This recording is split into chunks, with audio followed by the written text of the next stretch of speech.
जय हिंद साथियों, मैं अपने इस वीडियो में आपका पुनः स्वागत करता हूं। दोस्तों, हम लोग बात कर रहे थे पास्कल के नियम का अनुप्रयोग। तो उस पास्कल के नियम के कई अनुप्रयोग हैं। तो जो आपके सिलेबस में वो है, एक है हाइड्रोलिक लिफ्ट और दूसरा है हाइड्रोलिक ब्रेक। तो हाइड्रोलिक लिफ्ट का एक मैंने यूट्यूब में वीडियो ऑलरेडी अपलोड कर दिया है। अब हम लोग बात करेंगे आज के इस वीडियो में हाइड्रोलिक ब्रेक क्या चीज़ होता है। तो देखिए, हाइड्रोलिक ब्रेक की जो प्रक्रिया है, इसका जो प्रोसेस है वो पास्कल के नियम पर आधारित है। इसके द्वारा वाहन के सभी पहियों पर एक साथ समान मंदन बल लगाया जाता है। देखिए, पहले क्या होता था, जो पहले की वाहनें आती थी उसमें जो ब्रेक सिस्टम होता था वो हाइड्रोलिक होता था। अब तो नॉर्मली तार वाला सिस्टम आ गया, मतलब आप ब्रेक लगाएंगे तो तार खींच जाता, जिसकी वजह से गाड़ियों में ब्रेक लग जाता है। लेकिन पहले क्या होता था, हाइड्रोलिक ब्रेक आता था। हाइड्रोलिक ब्रेक का मतलब होता है उसमें द्रव रहता था और हम लोग कंप्रेस करते थे तो वो द्रव जाके गाड़ी पहियों को रोकने का काम करता था।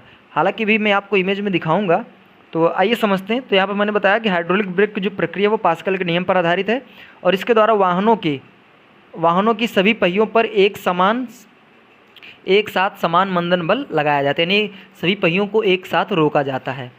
अब बात करते हैं, यहाँ पे पहले आप इमेज में देख पा रहे होंगे, ये है हमारा हाइड्रोलिक ब्रेक। ठीक है, हाइड्रोलिक ब्रेक है और ये हमने एक पहिया बना रखा है। हालांकि ये जो पाइप नली है ये अन्य पहियों के लिए गई हुई है। अब देख लेते हैं इसकी संरचना क्या है। तो संरचना यहाँ पे हालांकि हमने लिख रखा है, पहले इसको आप देख लीजिए। यहाँ पे क्या होता है, ये है हमारा ब्रेक पैडल। यहाँ पे जो ड्राइवर होता है अपने पैर को रख के ब्रेक को दबाता है। जब इसको दबाता है तो ये मास्टर बेलन होता है, ये मास्टर बेलन क्या होता है, कंप्रेस होता है, ये दबता है इधर की ओर। तो यहाँ पे जो इसके अंदर जो द्रव भरे हैं ये क्या होते हैं, आगे की ओर बढ़ना शुरू कर देते हैं। जब इसको आप कंप्रेस करेंगे तो ऐसे होते हुए यहाँ पे आएगा और आप देख पा रहे होंगे यहाँ पे ये छोटे छोटे पिस्टन लगे हैं, P1 P2। तो ये पिस्टन भी क्या होते हैं, कंप्रेस होते हैं, यानी इधर ये फैलना शुरू कर देते हैं। जब ये फैलते हैं तो आप देख पा रहे होंगे ये ब्रेक शू होता है। ये ब्रेक शू जाके इस पहिए के रिम से चिपक जाता है, जिसकी वजह से पहिया रुक जाती है। तो ये हमने यहाँ इमेज में आपको दिखा दिया। आइए इसकी पहले संरचना को हम लोग पढ़ लेते हैं, उसके बाद हम लोग देखेंगे इसको आगे करके। संरचना में देखिए, हमने जो चीज़ यहाँ बनाया है वही चीज़ यहाँ पे लिखा भी है, आप इसका स्क्रीनशॉट ले सकते हैं। देखिए इसमें क्या होता है, इसमें एक मास्टर बेलन होता है, एक मास्टर बेलन M होता है जिसमें ब्रेक ऑयल भरा होता है। तो यहाँ पे देखिए एक मास्टर बेलन M है और इसके अंदर क्या होता है कि ब्रेक ऑयल भरा होता है तथा वायुरोधी एक पिस्टन P लगा होता है। यहाँ पे एक वायुरोधी पिस्टन P लगा होता है। लीवर निकाय L द्वारा पिस्टन ब्रेक पैडल B से संबंधित होता है, B से जुड़ा होता है। बेलन C में दो पिस्टन P1 व P2 लगे रहते हैं, जो क्रमशः ब्रेक शू S1 व S2 से जुड़े रहते हैं। तो भाई हमने यहाँ बताया, देखिए यहाँ पे दो पिस्टन P1 P2 और दो ब्रेक शू दो पिस्टन P1 P2 और दो ब्रेक शू S1 और S2 लगे होते हैं। यही ब्रेक शू जाके पहिए की रिम से चिपक जाते हैं और जिसकी वजह से पहिए पर ब्रेक लगता है और वो आसानी से रुक जाती है। अब बात करते हैं इसका कार्यविधि क्या है। तो वर्किंग प्रिंसिपल आप समझ लीजिए। देखिए, वर्किंग प्रिंसिपल में ये करना है कि जब ब्रेक पैडल B को दबाते हैं तो ये जो मास्टर बेलन होता है, ये जो पिस्टन होता है ये आगे की ओर कंप्रेस होता है, जिसकी वजह से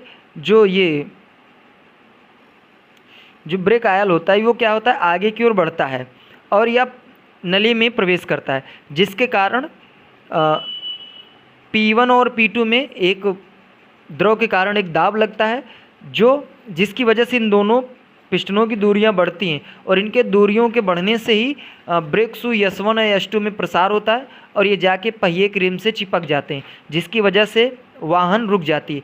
जैसे यहाँ ब्रेक पैडल से पैर यानी बल को हटाया जाता है तो ये जो पिस्टन होते हैं P1 P2 ये अपनी पुरानी अवस्था में आ जाते हैं और ये जो कार्य कर रहा होता है, यानी ब्रेक को पहियों को जो रोक के रखता है वो कार्य करना बंद कर देता है। अब देखिए, जो पिस्टन ये अपनी पुरानी अवस्था में इसलिए आ जाता है क्योंकि यहाँ पर हम लोग क्या करते हैं, दोनों ब्रेक शू में हम लोग स्प्रिंग लगाए रहते हैं। जब ये आप दबाते हैं तो ये क्या होता है, फैलता है और जैसे आप वहाँ से आप ब्रेक छोड़ देते हैं तो ये क्या होता है, अपनी पुरानी अवस्था में आ जाता है। तो इमेज का आपको इसका भी स्क्रीनशॉट ले लीजिए और यहाँ पे जो हम वर्किंग प्रिंसिपल लिख रखे हैं इसको भी आप देख लीजिए। देखिए, जो चीज़ हमने यहाँ बताया वही चीज़ हमने यहाँ पे लिख भी रखा है। देखिए, जब ब्रेक पैडल B को दबाया जाता है तो मास्टर बेलन का पिस्टन लीवर निकाय के माध्यम से अंदर की ओर गति करता है, जिसके कारण बेलन में भरे द्रव पर दाब आरोपित होता है पास्कल के नियम द्वारा यह आरोपित दाब दोनों पिस्टन P1 व P2 पर समान रूप से संचरित होता है या कर देता है, जिसके फलस्वरूप ब्रेक शू S1 व S2 परस्पर दूर हो जाते हैं और पहिए को अंदर की ओर दबाते हैं, जिससे पहिए पर एक मंदक बल लगता है, अतः पहिए की गति मंदित हो जाती है। मंदित का मतलब धीम हो जाती है, स्लो हो जाती है, धीमा हो जाता है, मंदित हो जाती है। इस प्रकार ब्रेक निकाय कार्य करने लगता है। जब ब्रेक पैडल पैर से हटा लिया जाता है तो परस्पर ब्रेक शूज अपनी साम्य स्थिति में आ जाते हैं तथा ब्रेक निकाय कार्य करना बंद कर देता है। तो जो चीज़ अभी आपको मैंने बताने का प्रयास किया वही चीज़ यहाँ पर हमने लिख रखा है। तो आप चाहते हैं तो इसका स्क्रीनशॉट ले सकते हैं, इसका भी ले सकते हैं, और साथ ही साथ यहाँ पे जो मैंने कार्यविधि लिख रखा है आप इसका भी स्क्रीनशॉट ले सकते हैं। तो उम्मीद करूँगा दोस्तों ये वीडियो आपके लिए काफ़ी हेल्पफुल रहा होगा। इसी तरह दोस्तों हम लोग मिलेंगे आगे नेक्स्ट वीडियो में, तब तक के लिए जय हिंद, वंदे मातरम।